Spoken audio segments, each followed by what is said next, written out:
Well, hey everyone. I'm Carter Caller here with Core Ag. So this week we brought Ryan in, and we're going to talk about some fall spreading questions that keep coming up about fall pine N, and yeah, we'll just give some background on it, and we'll let Ryan take the wheel.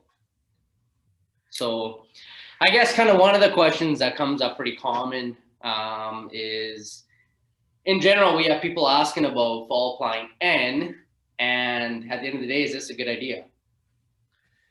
Yeah, I get that question a lot, and a lot of times people ask me, if I'm a proponent of spreading nitrogen, and I guess I'd say I'm neither for or against it.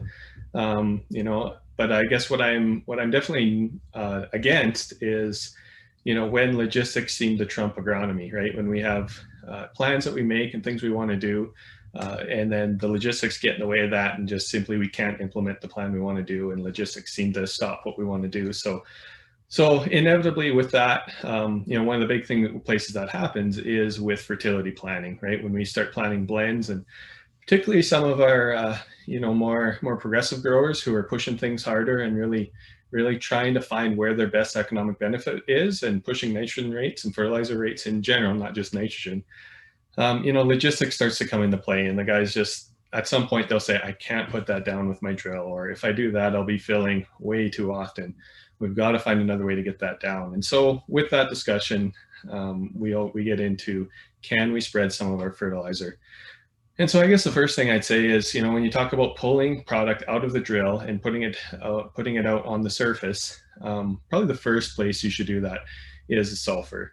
Sulfur is always the first product I suggest pulling out of the drill and putting on the surface. There are a variety of ways we can do that. We can broadcast ammonium sulfate, we can dribble liquid sulfur, and of course we can broadcast elemental sulfur in a multi-year strategy. And so that's really the first place to do that, because there really is virtually zero agronomic downside to putting our sulfur on the surface. There are virtually zero losses when it comes to putting sulfur on the surface, and there's some very significant logistical and in some cases some economic benefits to pulling it out of the drill and putting it on the surface. So that's the first thing a guy should do if you're looking at lightening up your load at seeding time, is broadcast your sulfur in one of those ways. With that done, assuming that's been done, and in a lot of cases our clients have done that already, the next question to come is, okay, I want to pull more out of the drill. I want to push things harder. What's the next thing? And so then the next thing we talk about often is, how can we broadcast nitrogen and do it safely? And so what I can say is that, out of that necessity, we've looked at broadcasting nitrogen. We've done it a variety of ways. We've done it in the fall, we've done it in the spring, we've done it in season. And what I can say is we found a lot of success in doing that in all of those ways. They've worked fairly well. The bulk of the nitrogen that we put through the spreader is typically in the fall.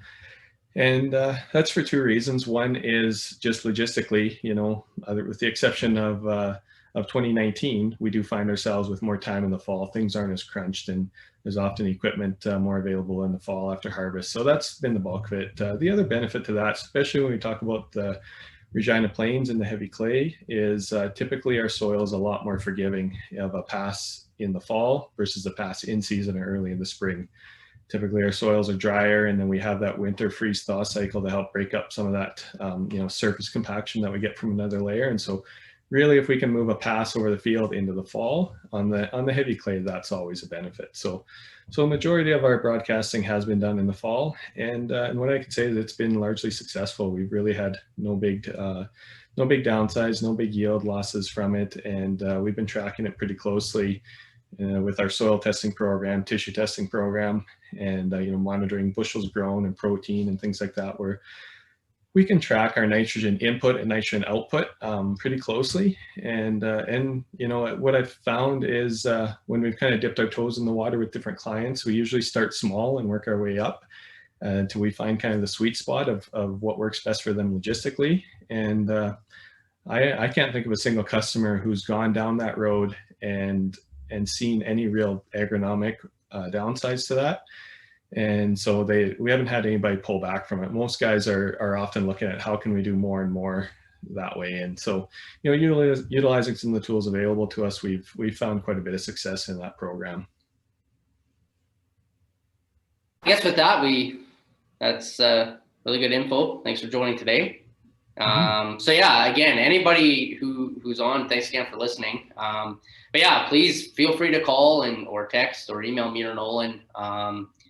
Yeah, again, any questions you guys have, let us know, and we'll dive into it, or we'll do research, or we'll try and get somebody else in to, explain too, if that's the case. But yeah, again, text, call, email me or Nolan, and yeah, it'd be good. Thanks. Yeah, thanks for having me. Yeah, anytime.